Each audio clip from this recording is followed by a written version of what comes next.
we have something very exciting. Several things. We're going to hear from Pam tonight, but we have a group of men who are professional actors. Now, these men are called Mad Dogs and Englishmen, and they are going to come and do a presentation for you. They present in middle school, and I know that you're going to enjoy this. Again, this is a group we would want to come back and speak in our middle schools. And so, without further ado, Mad Dogs and Englishmen. But what we are, we're both professional actors. Dave and I are professional actors, and what we do is we work with Pam, and we come out, we do middle schools, we also do fundraising banquets. Because of our stories, David adopted a little boy 4 years ago, and I'm an adopted boy from the United Kingdom, and so we believe passionately in this message.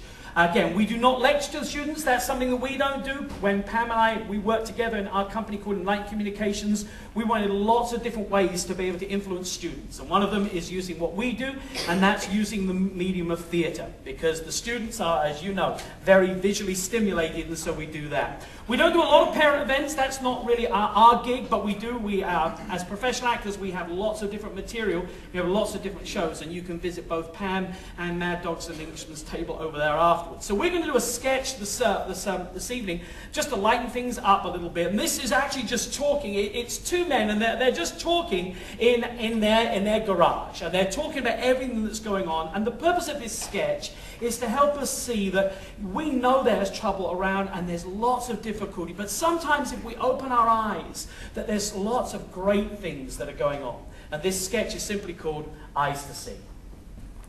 Look, nagging, Susan.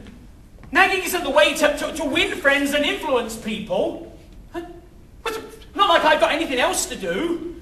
It's my Saturday, my Christmas Eve. Peace on earth, goodwill to all men. Yo ho ho. Unless you're a father. Good Lord, look at the junk in this garage. Where does it come from? Wait a minute. This is your mother's junk. Susan, this is your mother's junk I'm cleaning out from this garage. Susan! Susan, do you hear me? Susan! Hey! What are you doing? Oh, talking to my wife. No, you're not. Yes, I am. No, you're not. How can you be talking to your wife when your wife's over at my house talking to my wife? My wife's at your house? Yeah. Well, that is just wonderful, isn't it? Clean out the garage, she says. The place looks like a pigsty.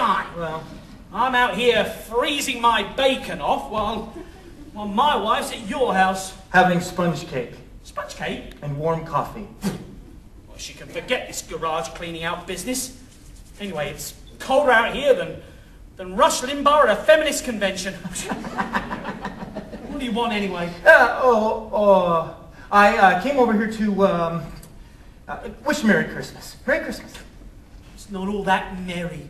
Susan's relatives are coming over every year. It's the same. Clean out the garage. I don't know why we do it. It's not like they're the Rockefellers or anything. What do you mean?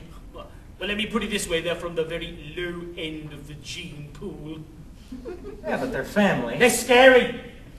What do you mean they're scary? Well, Uncle Ernest is an 80-year-old retired Presbyterian minister who, instead of giving the benediction, yells, "Elvis is leaving the building!"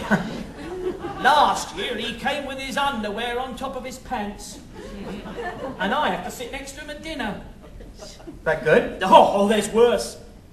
You see, he can crack walnuts with his eyebrows. And when he breathes, his nose hairs go in and out. Oh! Just like little squids. And I have to sit next to him at dinner. Does that make any sense to you? Well, I mean, at least you've got family. Think about it that way. Okay, well, no. What do you think's down over here? In that box? You don't know what's in that box. I just say. Well, it says children's room on the side. My point exactly. Oh, okay. All right, fine. Get your kids to clean out the garage. Get my kids to clean out the garage? That's what I said. You haven't got kids, or you wouldn't say such a stupid thing. Stupid. It's what my dad used to make me do all the time. Okay. Where's my kids? I have no idea. My point exactly. Saturday afternoon, and I can't get them here long enough to clean out the garage. You don't like your kids. No, I love my kids. They drive me crazy, but I love them. What do you mean they drive you crazy? They've got a brain made out of a cauliflower. I mean, as parents, we try and teach them what's right and wrong. I mean, buy them a Pan Stenzel DVD, but sometimes I think they're one taco short of a fiesta. They gotta have their good side. Yeah, we call that sleep. Sleep too. All other things are debatable. I mean, Susan and I, we used to laugh, we used to talk, we used to do Tybo. Now it's just a daily list of complaints. And all this. Oh, what? All this junk. Well, I'm chucking the whole thing in. I'm done with it. I'd risk it. Pardon? I'd risk a little clutter for some kids. Oh, yeah, well, you're only saying that because Katie and you can't have children. Here, I'll tell you what. I'll take on your TV for the day if you take on my kids. You've been out in the cold so long, you don't even know what you've got. Yeah, you don't know how lucky you are. Nice house.